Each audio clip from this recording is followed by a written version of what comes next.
मित्रांनो, या व्हिडिओमध्ये मी तुम्हाला एक भयकथा सांगणार आहे. ज्या भयकथेचं नाव आहे नवे गाव नवे रस्ते. चला तर मग या भयकथेला आपण सुरुवात करू. एस.टी बस घाटाच्या खाली आल्यावर सुजितला जाग येते. खडबडीत रस्त्यावर ड्रायव्हर अत्यंत सफाईदारपणे गाडी चालवत होता. बाहेर सगळीकडे अंधार पसरला होता. दूर कुठंतरी एक दोन घरातील दिवे चमकत होते. रस्त्याच्या कडेला असणाऱ्या झाडांच्या फांद्या गाडीला घासत होत्या. खिडकीतून येणाऱ्या थंड हवेच्या झोताने त्याला हुशारी येते. व्यवसायाने शिक्षक असलेल्या सुजितची गेल्या 3 वर्षातील ही तिसरी बदली होती. सतत होणाऱ्या बदलीमुळे तो कंटाळला होता. त्याच्या आयुष्यात स्थिरता नव्हती. यावर्षी त्याची बदली काळेवाडी नावाच्या गावात झाली होती. त्याला लवकरात लवकर कामावर हजर राहण्याबाबत कॉल आला होता. कंडक्टरने बेल वाजविताच काही अंतर जाऊन एसटी थांबते. मास्तर, काळेवाडी आले, घ्या उतरून. त्यानं सुजितला आवाज दिला. आपली पुस्तकांनी भरलेली अवजड बॅग उचलीत तो खाली उतरला. तो उतरताच कंडक्टरने डबल बेल वाजवली आणि एसटी दुरळा उडवत निघून गेली. परत एकदा नवं गाव नवे रस्ते. सुजित पाटील घ्या आता त्याच्याशी पण जुळवून, असं म्हणत त्यानं घड्याळाकडे पाहिलं. जास्त वेळ झाला नव्हता. त्याची राहण्याची सोय गावातील चांगदेव नावाच्या एका माणसाकडे केली होती. गाव तसं लहानच होतं. पत्ता विचारीत सुजित त्याच्या घरासमोर आला. त्याला पाहताच घरातून एक जण बाहेर आला. नमस्कार, मी चांगदेव. आपण सुजित पाटील का? हो, मीच तो. त्याला नमस्कार करीत सुजित म्हणाला, या ना आत. त्याला घेऊन चांगदेव घरात आला. जुन्या पद्धतीचं ते एक कौलारू घर होतं. समोरच एक मोठं अंगण होतं. अंगणात बांधलेल्या गोठ्यातून गाई म्हशींच्या हंबरण्याचे आवाज येत होते. गोट्याच्या बाहेर त्यांना लागणारी वैरण एकावर एक रचून ठेवली होती. घरातील एका कोपऱ्यात शेतीची अवजारे दिसत होती. घरात चांगदेवची आई, बायको आणि लहान मुलगा एवढे जण होते. चांगदेवच्या आईला बोलता येत नव्हतं. सुजितला दिलेली खोली लहान असली तरी एकट्यासाठी पुरेशी होती. त्यानं आत जाऊन सामान ठेवलं. बाहेर येऊन चांगदेवशी घर भाडं आणि जेवणाचे पैसे याबद्दल चर्चा केली. पैसे द्यायची काही गरज नाही. चांगदेव त्याच्याकडे पाहत म्हणाला, पण मला तसं राहिलेलं आवडणार नाही. तुम्ही इथे राहिला तर मला फायदाच होणार आहे. मी शेतकरी आहे. मला कधी कधी रात्रीचं शेतात जावं लागतं. तेव्हा घरी कोणी गडी माणूस असला तर काळजी राहत नाही. शेवटी होय नाही करत करत चांगदेवने पैसे घ्यायचे ठरवले. जेवण करून सुजित त्याच्या खोलीकडे झोपायला जाणार. तोच लाईट गेली. रोजची कटकट आहे. सुनीता, अगं दिवा लाव. चांगदेवनं बायकोला आवाज दिला. शाळेतील पहिला दिवस म्हणून तो सकाळी लवकर उठला. सगळे आवरून खोलीच्या बाहेर पडला. बाहेर उभ्या असलेल्या चांगदेवनं त्याला आवाज दिला, पोरांनो, हे तुमचे नवीन मास्तर. यांना जवळच्या रस्त्यानं शाळेत घेऊन जा. चांगदेव 1-2 मुलांना सांगत होता. मुलांबरोबर तो शाळेच्या दिशेने चालू लागला. गावाच्या बाहेर असलेल्या एका मंदिरातील मूर्तीला सगळी मुलं नमस्कार करत पुढे जात होती. छोट्याशा दगडी मंदिरात ती मूर्ती होती. सुजितनेही हात जोडून नमस्कार केला. जवळचा रस्ता म्हणजे एक साधी पायवाट होती. 2 माणसं चालू शकतील एवढ्या रुंदीची. तिच्या दोन्ही बाजूला गुडघाभर गवत वाढलेलं होतं. पण एकंदरीत गावचं वातावरण प्रसन्न होतं. पावसाळा जवळ आल्यामुळे शेतात नांगरणीचं काम चालू होतं. कडक इस्त्रीच्या कपड्यातील सुजितकडे शेतात काम करणारी लोक बघत होती. 2 किलोमीटर चालल्यावर शाळेची इमारत दिसू लागली. पहिला दिवस सर्व मुलांच्या ओळखी करण्यात निघून गेला. त्याचे सहकारी शिक्षक आणि मुलं साधी आणि चांगली होती. पहिला दिवस तर मस्त गेला. शाळा सुटल्यावर परत गावात यायला खूप उशीर झाला होता. कसा गेला पहिला दिवस, तो आल्यावर चांगदेवनं विचारलं. खूपच छान, पण गावाच्या बाहेर कोणत्या देवाची मूर्ती आहे ते काय माहीत नाही. गावाचा राखणदार म्हणतात त्याला. खूप वर्षापासून ती मूर्ती गावाच्या बाहेर उभी आहे. आमच्या पंजोबाच्या जन्माच्या पण अगोदरची. जाता येता हात जोडत जा. चांगदेवच्या या बोलण्याचं सुजितला नवलच वाटलं. सकाळी उठून शाळेत जायचं, रात्री काहीतरी वाचत बसायचं, असा त्याचा रोजचा दिनक्रम बनला. दिवस जात होते. सुजित लवकरच मुलांचा आवडता शिक्षक बनला. त्याची शिकवण्याची पद्धत वेगळी होती. त्याच्या तासाला सगळी मुलं हजर असायची. गावाबाहेरील राखणदाराची मूर्ती दिसल्यावर त्याचे हात आपोआप जोडले जायचे. रात्री चांगदेव त्याच्याशी गप्पा मारत बसायचा. त्याच्या बायकोशी सुजितचं जाता येता बोलणं व्हायचं. त्याची आई मुकी असल्याने ती हातवारे करतच बोलायची. तिची भाषा काही सुजितला समजायची नाही. गेल्या काही दिवसांपासून पावसाळी वातावरण निर्माण झालं होतं.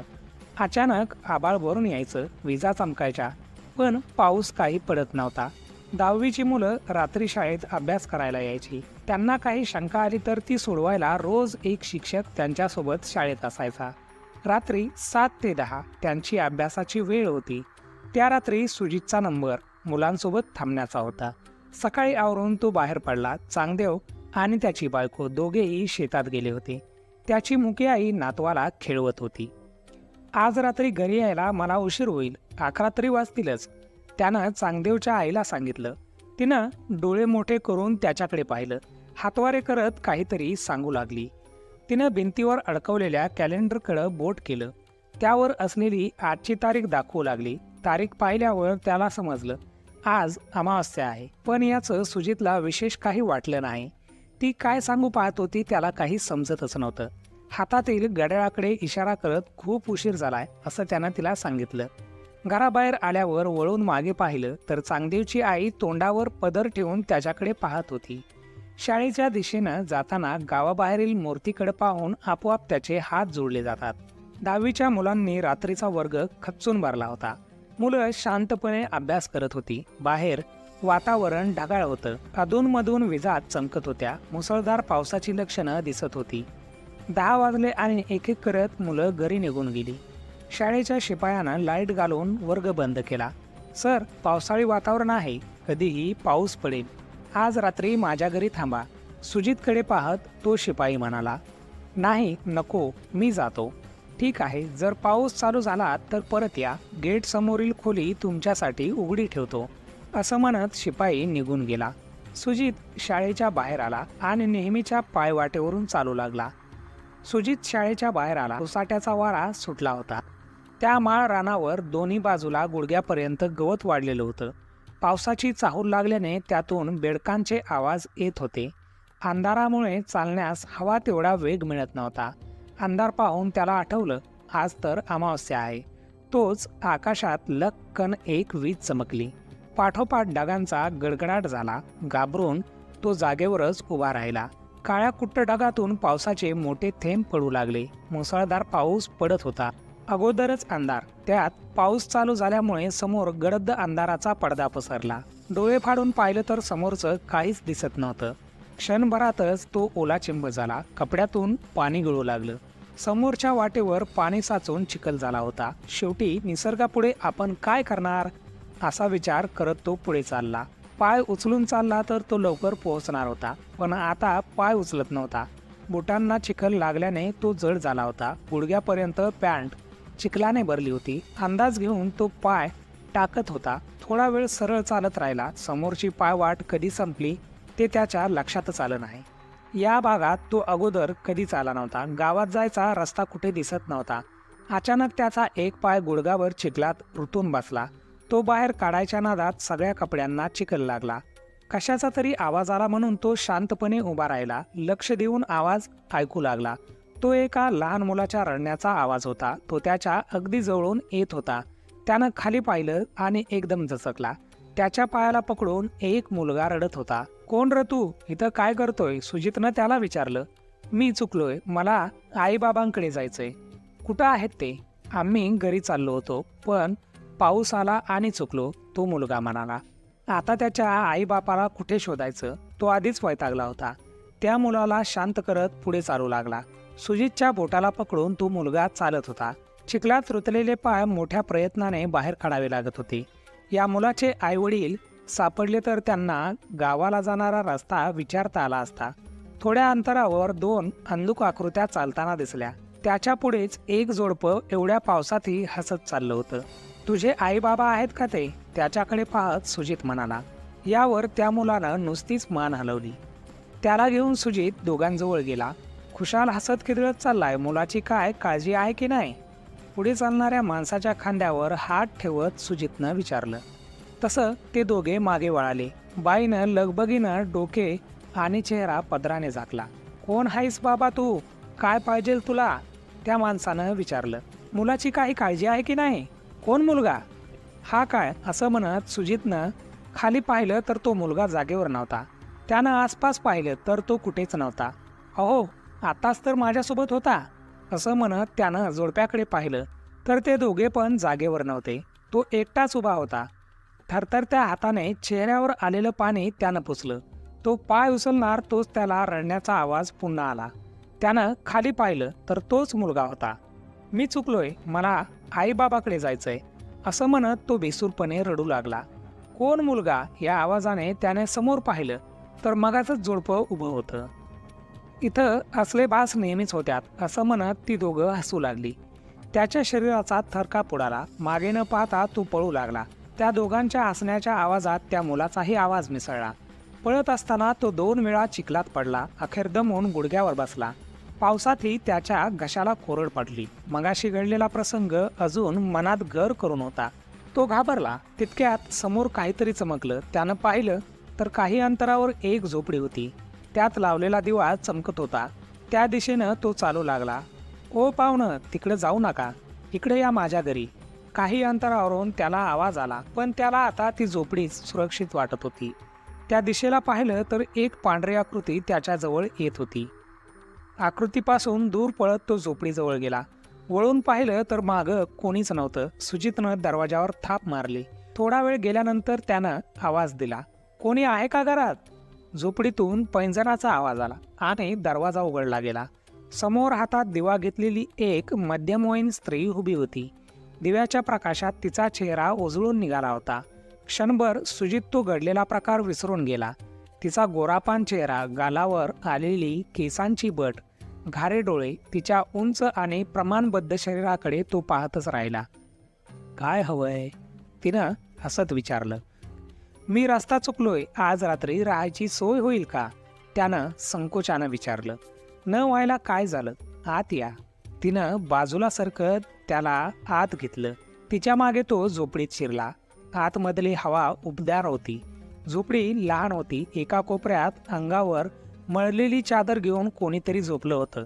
ते माझे वडील आहेत, सुजितकडे पाहत ती म्हणाली. त्याने एकदा अंगावरच्या कपड्यांकडे पाहिलं. इस्त्री केलेला शर्ट चिखलाने माखला होता. पॅन्टची आणि बुटांची तीच अवस्था होती. एवढ्या रात्री कुठे गेला होता?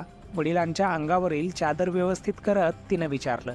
सुजितनं घडलेला सगळा प्रकार सांगितला. इथे असे बास नेहमी होतात. बरं झालं तुम्ही इथं आलात. त्याच्या अगदी जवळ येत ती म्हणाली. सुजितचा हात तिने हातात घेतला. त्याचं लक्ष जमिनीवर झोपलेल्या माणसाकडे गेलं. फाटक्या चादरीखाली त्याच्या शरीराच्या पांढऱ्या अस्थी दिसत होत्या. चादरीखाली एक सांगाडा होता. म्हणजे हे घर आणि ही बाई पण. त्याच्या कपाळावर घाम साचला. थोडं पाणी मिळेल का प्यायला? हात सोडवत तो म्हणाला. ती पाणी घ्यायला मागे वळली. तेवढ्यात धडकन दरवाजा उघडत तो बाहेर पळाला. थांब, तू वाचणार नाहीस, असा तिचा संतापलेला आवाज आला. त्यानं वळून पाहिलं तर झोपडीतून निघालेला काळा दोर त्याच्या मागे वेगाने येत होता. ओ पाहुणं, सांगितलं होतं ना, तिकडे जाऊ नका, इकडे या माझ्या घरी. काही अंतरावरून येणाऱ्या आवाजाकडे त्याची पावलं वळली. ती पांढरी आकृती हळूहळू स्पष्ट दिसू लागली. पांढरा शर्ट आणि धोतर घातलेला माणूस तिथं उभा होता. सुजित त्याच्या जवळ जाणार तोच सुजितच्या लक्षात आलं. तो माणूस विहिरीच्या कठड्यावर उभा होता. ती विहीर हेच त्याचं घर होतं. त्यानं मार्ग बदलला, पण आता त्याच्या पायाचा वेग मंद झाला. डोळ्यासमोर अंधारी आली. मागे वळून पाहिलं तर काळ्या रंगाच्या कित्येक सावल्या त्याच्या मागे येत होत्या. आज आपल्या आयुष्यातील शेवटची रात्र आहे याबद्दल त्याची खात्री पटली. समोर आडव्या आलेल्या एका माणसाच्या अंगावर तो आदळला. त्याची पांढरी दाढी आणि गळ्यातील तुळशीच्या माळेकडे बघतच त्याची शुद्ध हरपली. त्याला जाग आली तेव्हा सगळं अंग ठणकत होतं. सुजित चांगदेवच्या घरी त्याच्या खोलीत होता. तो उठणार पण समोर बसलेल्या चांगदेवनं त्याला झोपवलं. आपण इथे कसं आलो हे त्याला काहीच आठवत नव्हतं, पण काल रात्री घडलेल्या प्रसंगातून तो वाचला होता. मी इथं कसा आलो?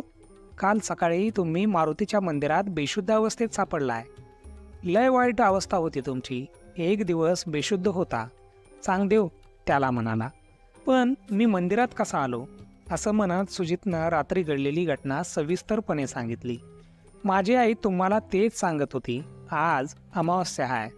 अमावस्याला त्या माळावर भूतं फिरतात. त्यातून सहसा कोणी वाचत नाही, पण तुम्ही गावच्या वेशीत आला होता. तुम्हाला गावच्या राखणदारानं वाचवलं आणि मंदिरात आणून ठेवलं. तो माळावरच्या भूतांना गावाच्या वेशीत येऊ देत नाही. सुजितला मंदिरातील ती राखणदाराची मूर्ती आठवली. तिच्यात आणि रात्री आपण ज्याच्या अंगावर आदळलो त्याच्यात खूप साम्य होतं. त्यानं मनात राखणदाराचे आभार मानले आणि दुसऱ्या दिवशी सकाळी त्यानं आपलं सामान पॅक करून ठेवलं. या गावात राहणं आता त्याला शक्य नव्हतं. एका पांढऱ्या कागदात राजीनाम्याचा अर्ज लिहून तो बाहेर पडला. त्या प्रसंगातून तो वाचला असला तरी त्याचा भयानक परिणाम त्याच्या मनावर झाला होता. मनात असलेली भीती कधीच जाणार नव्हती. शाळेतील नोकरीचा राजीनामा देऊन त्यानं गाव सोडलं. परत एकदा त्याच्या नशिबी नवं गाव, नवे रस्ते येणारच होते. तर मित्रांनो, अशी होती छोटीशी भयकथा. तुम्हाला ही भयकथा कशी वाटली आम्हाला कमेंटमध्ये सांगायला विसरू नका. व्हिडिओ आवडलाच तर या व्हिडिओला लाईक करून आपल्या मित्रांसोबत आणि मैत्रिणींसोबत नक्की शेअर करा. आणि अशाच प्रकारचे व्हिडिओ बघण्यासाठी आमच्या या यूट्यूब चॅनलला सबस्क्राईब करून बेल नोटिफिकेशन आयकॉनला ऑनवर सेट करायला विसरू नका. Thanks for watching. भेटूया पुढच्या व्हिडिओमध्ये.